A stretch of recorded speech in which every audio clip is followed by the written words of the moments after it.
अगर इस देश में पिज्जा की होम डिलीवरी हो सकती है, बर्गर की होम डिलीवरी हो सकती है, स्मार्टफोन और कपड़ों की भी होम डिलीवरी हो सकती है, तो फिर गरीबों के घरों में राशन की होम डिलीवरी क्यों नहीं होनी चाहिए? आदरणीय प्रधानमंत्री जी, आपको नमस्कार, सादर प्रणाम।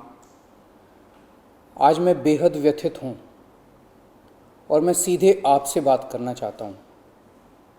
अगर मुझसे कोई हिमाकत हो जाए, कोई भूल हो जाए, तो मुझे माफ़ कर दीजिएगा।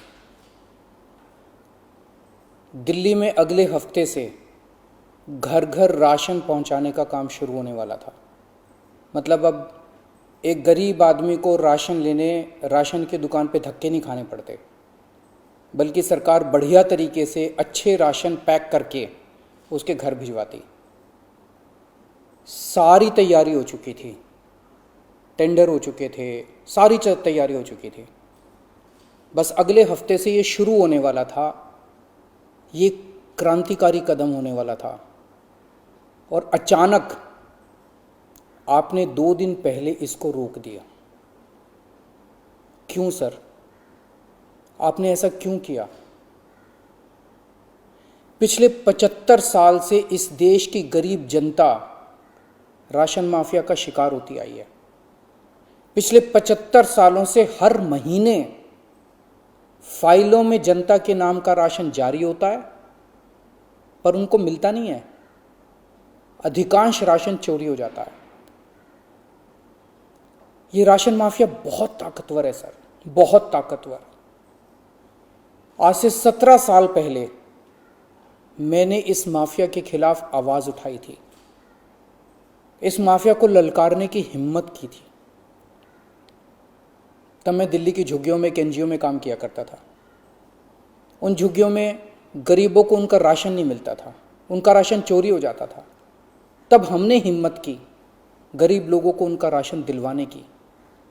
नतीजन हम पर 7 बार खतरनाक हमले हुए और एक बार तो इन लोगों ने हमारी एक बहन का गला काट दिया, लेकिन भगवान की दया से वो बच गई उस वक्त। तब मैंने कसम खाई थी कि इस व्यवस्था को अपने जीवन में कभी ना कभी जरूर ठीक करूंगा। तब तो दूर दूर तक सपने में भी नहीं सोचा था कि एक दिन दिल्ली का सीएम बन जाऊंगा। पर कहते हैं ना कि जब आप निस्वार्थ भाव से कोई संकल्प करते हैं तो ऊपर वाला भी अपने तरीके से आपका संकल्प पूरा करने में मदद करता है। इस ब्रह्मांड की सारी शक्तियां आपकी मदद करती हैं। इस राशन माफिया के तार बहुत ऊपर तक हैं सर। 75 साल में आज तक कोई सरकार इस माफिया को खत्म करने की हिम्मत नहीं कर पाई। दिल्ली में पहली बार एक सरकार आई है जिसने ये हिम्मत दिखाई है।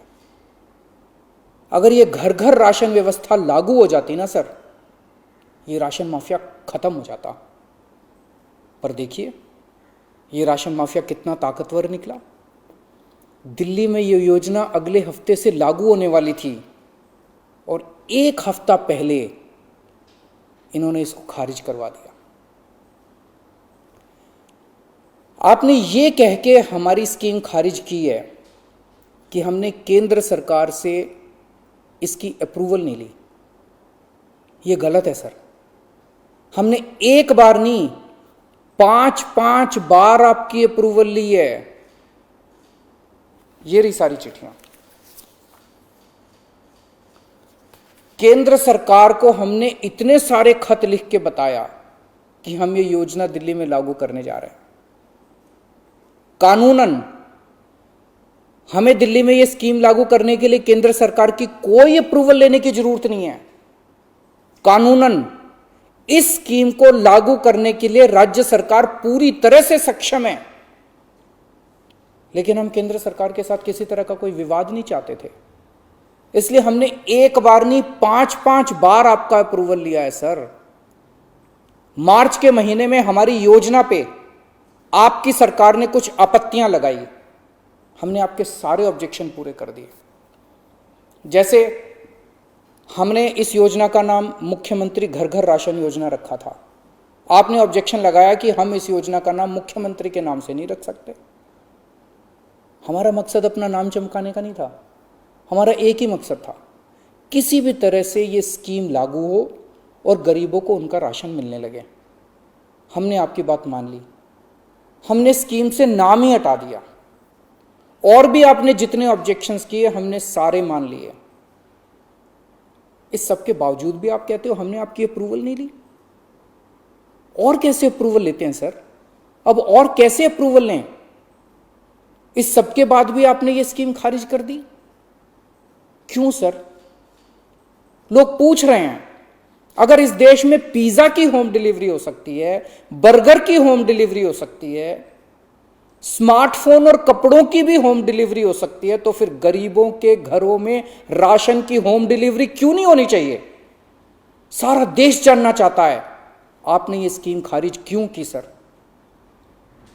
आपने ये भी लिखा है कि चूंकि राशन दुकानदारों ने दिल्ली हाई कोर्ट में इस योजना के खिलाफ केस कर रखा है, इसलिए ये स्कीम खारिज की जा रही है। इस बात पे आप स्कीम कैसे खारिज कर सकते हैं? ये राशन दुकानदार इस योजना के खिलाफ हाई कोर्ट से स्टे लेने गए थे, हाई कोर्ट ने इन्हें स्टे देने से मना कर दिया। जब हाई कोर्ट ने इन्हें स्टे नहीं दिया तो आपने इस स्कीम पे स्टे कैसे लगा दिया? आपको इन राशन वालों से इतनी हमदर्दी क्यों है? अगर आप राशन माफिया के साथ खड़े होंगे सर, तो इस देश के गरीब लोगों के साथ कौन खड़ा होगा? दिल्ली के उन 70 लाख गरीब लोगों का क्या होगा जिनका हर महीने ये राशन माफिया राशन चोरी कर लेता है? उन 20 लाख गरीब परिवारों की कौन सुनेगा? और एक बात, उस हाईकोर्ट के केस में केंद्र सरकार भी पार्टी है। कोर्ट में केंद्र सरकार ने अपना जवाब दाखिल किया है। क्या कहा है कोर्ट में केंद्र सरकार ने? केंद्र सरकार ने कोर्ट में हमारी इस योजना के खिलाफ एक भी आपत्ति नहीं की है। जब कोर्ट में आपको हमारी योजना के खिलाफ कोई आपत्ति नहीं है, तो फिर कोर्ट के बाहर अब इस योजना को खारिज क्यों किया जा रहा है? ये कोरोना का बहुत कठिन समय है।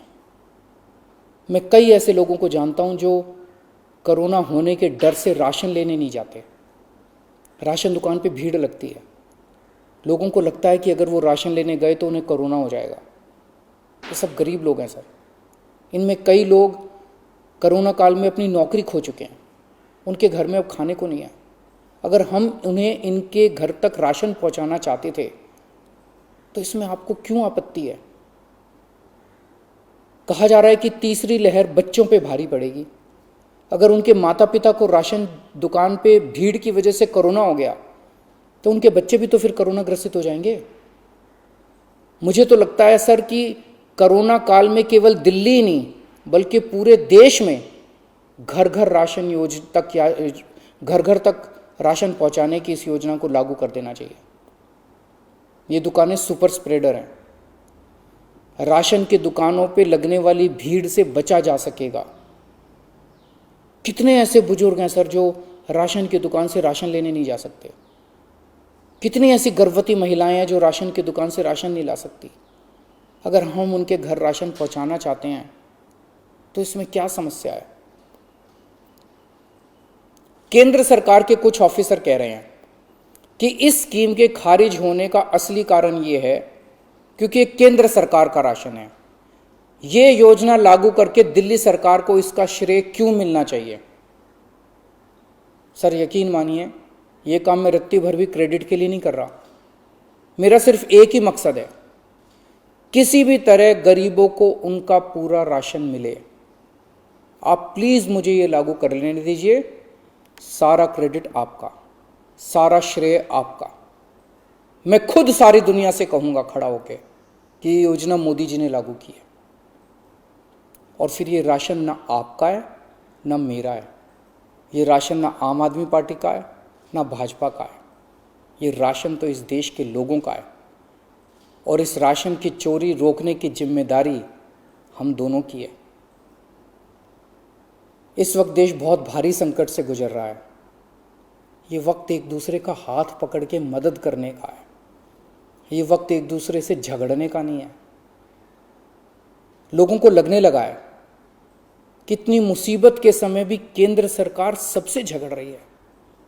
आप ममता दीदी से झगड़ रहे हैं, झारखंड सरकार से झगड़ रहे हैं, आप लक्षद्वीप के लोगों से झगड़ रहे हैं, महाराष्ट्र सरकार से लड़ रहे हैं, दिल्ली के लोगों से लड़ रहे हैं, किसानों से लड़ रहे हैं। लोग इस बात से बहुत दुखी हैं सर कि केंद्र सरकार सबसे लड़ रही है। ऐसे देश कैसे चलेगा? आप हम सबसे क्यों लड़ रहे हैं? हम सब आपके ही हैं, हम सब भारतवासी हैं। ऐसे में हम सब आपस में लड़ेंगे तो कोरोना से कैसे जीतेंगे? हमें आपस में नहीं लड़ना, हम सबको मिलके कोरोना से लड़ना है। कल सब लोग अखबारों की ये हेडलाइन पढ़ना चाहते हैं, मोदी जी ने दिल्ली सरकार के साथ मिलके दिल्ली के हर गरीब के घर राशन पहुंचाया।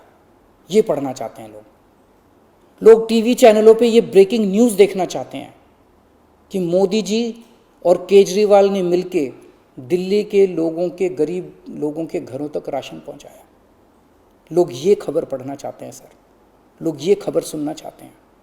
लोग ये नहीं सुनना चाहते कि केंद्र सरकार ने फिर से दिल्ली सरकार से झगड़ा कर लिया, कि केंद्र सरकार ने फिर से दिल्ली सरकार की एक और अच्छी योजना पर रोक लगा दी। मैं हाथ जोड़ के दिल्ली के 70 लाख गरीब लोगों की ओर से आपसे विनती करता हूं, सर प्लीज इस योजना को मत रोकिए। ये राष्ट्र हित में है, इसे होने दीजिए। आज तक राष्ट्र हित के सभी कामों में मैंने आपका साथ दिया। मैंने हमेशा कहा है कि राष्ट्र हित के किसी भी काम में राजनीति नहीं होनी चाहिए। अगर कोई विपक्षी पार्टी की सरकार भी राष्ट्रहित में कोई काम करती है, हम उसका साथ देते हैं। राष्ट्रहित के इस काम में आप भी हमारा साथ दीजिए सर। अभी तक की सरकारों ने देश के गरीब लोगों को 75 साल तक राशन की लाइन में खड़ा रखा। इन्हें और अगले 75 साल राशन की लाइनों में खड़ा मत कीजिए सर, नहीं तो ये लोग मुझे और आपको कभी माफ नहीं करेंगे। जय हिंद।